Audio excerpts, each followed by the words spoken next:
અંકલેશ્વરમાં ભાજપની સેન્સ પ્રક્રિયાના બીજા દિવસે અંકલેશ્વર અને હાંસોટ તાલુકાના દાવેદારોની રજૂઆતો સાંભળવામાં આવી।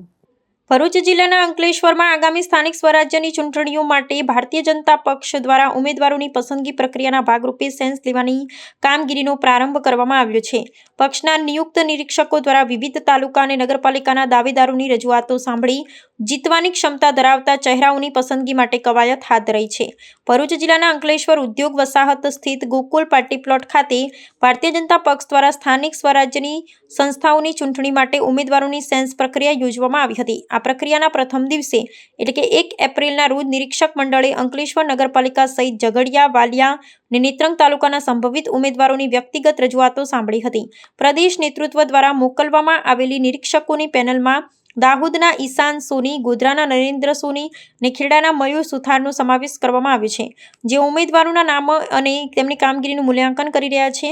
આ પસંદગી પ્રક્રિયાના વિશ્લેષણમાં જાણવા મળ્યું છે કે પક્ષ દ્વારા ઉમેદવારોની સ્થાનિક લોકપ્રિયતા અને સંગઠનાત્મક કાર્યક્ષમતાને વિશેષ પ્રાધાન્ય આપવામાં આવી રહ્યું છે।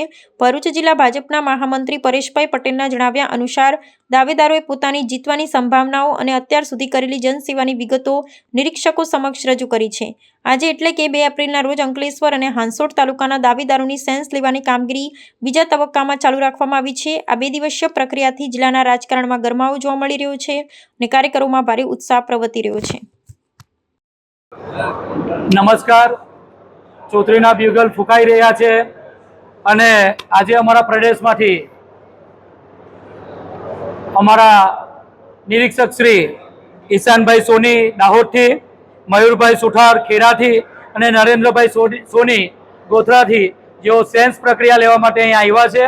આજે જણાવતા ખૂબ આનંદ અને હર્ષોલ્લાસ સાથે આપના માધ્યમથી જણાવીએ છીએ કે આજે સેન્સની પ્રક્રિયા ચાલુ છે અને એમાં સૌ પ્રથમ ઝઘડિયા મંડળ, ત્યારબાદ નેત્રંગ, વાલિયા અને અંકલેશ્વર શહેરની આજે સેન્સ પ્રક્રિયા રાખેલ છે અને આપ જોઈ શકો છો દરેક અમારા જિલ્લા પંચાયત, તાલુકા પંચાયતમાંથી પધારેલ ઉમેદવારોનો ઉત્સાહ અને જુસ્સો આપ જોઈ શકો છો। ખૂબ સારી રીતે આ ચૂંટણી અમે જીતવાના છે। દરેક મંડળની, દરેક તાલુકા પંચાયત, દરેક જિલ્લા પંચાયત અને નગરપાલિકા આ કાર્યકર્તાના ઉત્સાહ સાથે અમે આજે આપને જણાવીએ છીએ કે આ ઇલેક્શન ભારતીય જનતા પાર્ટી જ જીતવાની છે।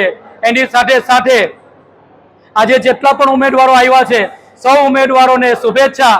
અને જેમ પાર્ટીની ગાઈડલાઈન છે કે ઉમેદવારો ઘણા હશે પણ તો એક ઉમેદવારને તાલુકામાં, જિલ્લામાં સમાવેશ થશે અને એ જ કાર્યકર્તાને ઉમેદવારોના જોશ એમની જોડે ચર્ચા થઈ એ પ્રમાણે કે પાર્ટી જેને ટિકિટ આપે એને બધા પાછા સાથે કામે લગીશું અને એક પ્રણાલી છે કે ટિકિટ માંગવાનો હક બધાનો છે, પછી પાર્ટીનો નિર્ણય, સર્વ નિર્ણય આવશે એ બધા પ્રેમથી વધાવીશું અને કટિબદ્ધતા સાથે દરેક તાલુકા પંચાયત, દરેક જિલ્લા પંચાયતના સદસ્ય, નગરપાલિકાના સદસ્ય ભારતીય જનતા પાર્ટીના જીતે એના માટે કમર અને ખંભેથી ખંભા મિલાવીને કામ કરીશું અને આટલું જ કહી મારી વારીને વિરમું છું। ભારત માતા કી જય, વંદે માતરમ।